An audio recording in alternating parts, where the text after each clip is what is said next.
Bon, nous voilà en 1990. Date de sortie du film Misery, un bon thriller. Nous sommes dans une banlieue pauvre d'une petite ville de Normandie, toujours Normandie. Il y a une femme qui vit un véritable calvaire tous les jours, et ses enfants d'ailleurs. Ils ont le malheur de tomber avec un mari violent, extrêmement violent. Et donc tous les soirs, une fois qu'il est alcoolisé, eh bien c'est violence conjugale et sur les enfants tous les soirs. Évidemment, elle n'en peut plus, elle ne sait pas quoi faire, elle sait très bien qu'elle devrait prendre ses enfants sous le bras et partir.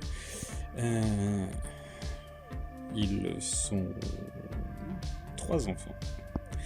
Et malheureusement, elle ne trouve pas le courage de partir, elle ne sait pas où aller, elle ne sait pas avec quel argent partir, puisque c'est une famille extrêmement modeste. Et donc les jours se suivent et se ressemblent, et le calvaire est insupportable. Mais pourtant elle serre les dents et subit. Jusqu'au jour où des voisins portent plainte à cause du bruit. Et quand ils arrivent à son domicile, ils retrouvent des preuves comme quoi il y a eu violence. Elle doit aller à l'hôpital. Les enfants ont subi des violences aussi. Et du coup, il prend 5 ans de prison. Enfin, elle est soulagée.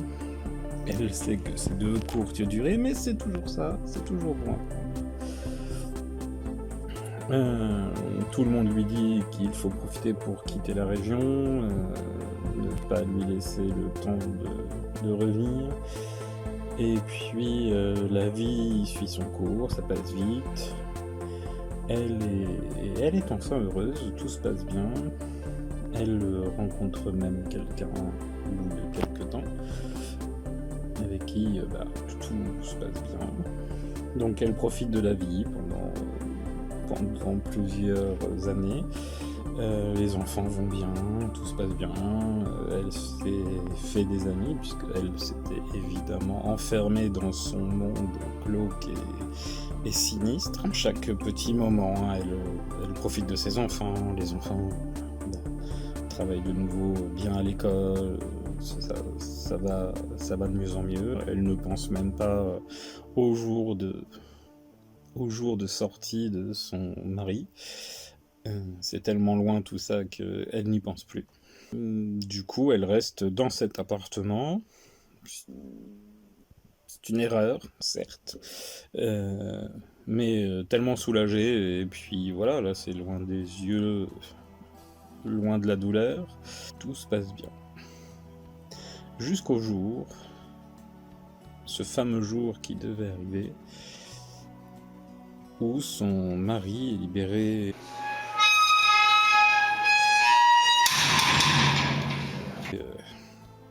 au bout de 3 ans et demi, pour bonne conduite ou autre, que sais-je. Et comme tout libéré de prison, il n'a qu'une envie, c'est de rentrer chez lui. Et du coup, eh bien, il prend toutes ses affaires, veut faire la surprise à sa tendre et douce. Donc il prend un bus et remonte vers là où il habitait avant de rentrer en prison. Il traverse tout son ancien quartier à pied.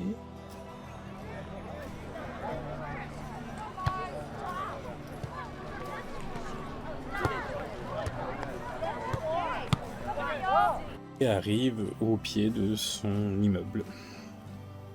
Monte les étages un par un. Malgré que ce soit un monstre, il est content de retrouver sa famille. N'étant pas alcoolisé pour le moment, tout va bien. Et surprise, puisque sa femme ne s'y attendait pas du tout, elle n'avait pas été prévenue alors qu'on lui avait certifié qu'elle serait prévenue qu'il sortirait. Il fait le tour, et là, grosse surprise, il trouve dans l'appartement un bébé. Car oui, avec son nouveau compagnon, elle venait d'avoir un enfant. Le bébé avait 6 mois. Du coup, grosse colère. Il casse tout dans la maison.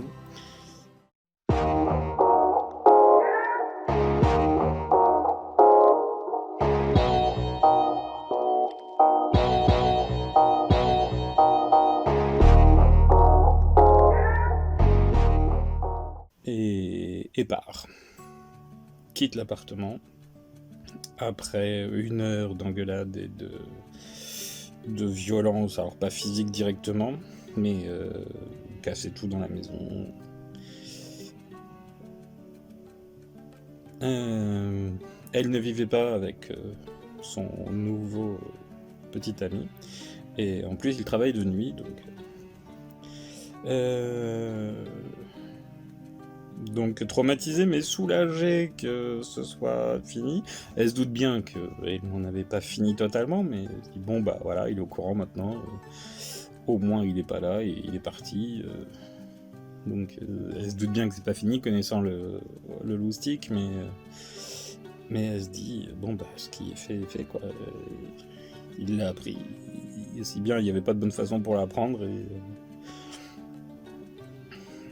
et donc voilà. Le soir venu, elle se couche, elle couche les enfants.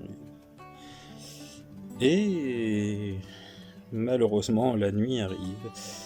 Et ce cher homme violent avait eu le temps de bien s'imbiber d'alcool toute la soirée. Et donc il est rentré chez lui. Il a fait le tour de toutes les chambres. Et il a tué toute la maisonnée à coups de marteau. Tout le monde. Personne ne s'en échappé. Il s'est fait arrêter. Aux dernières nouvelles, il croupit toujours en prison.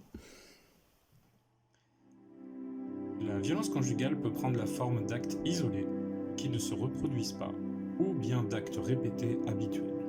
Souvent, on réduit la violence conjugale aux coups et blessures. En réalité, il existe de nombreux types de violences conjugales. Les conséquences des violences conjugales peuvent être dramatiques pour les victimes. Effondrement psychologique, blessures graves, suicide et homicide. Le plus important est le 3919, réservé aux victimes. Enfin, il est important de prévoir un départ en urgence. Vous devez avoir à tout moment, près de vous, les copies des documents importants, papiers d'identité, portefeuille, etc. Attention, si les violences se répètent ou s'aggravent, vous devez quitter le domicile conjugal avec vos enfants s'il y en a. Il y aura un lien en description pour tout vous expliquer. Nous avons une pensée toute particulière pour vous.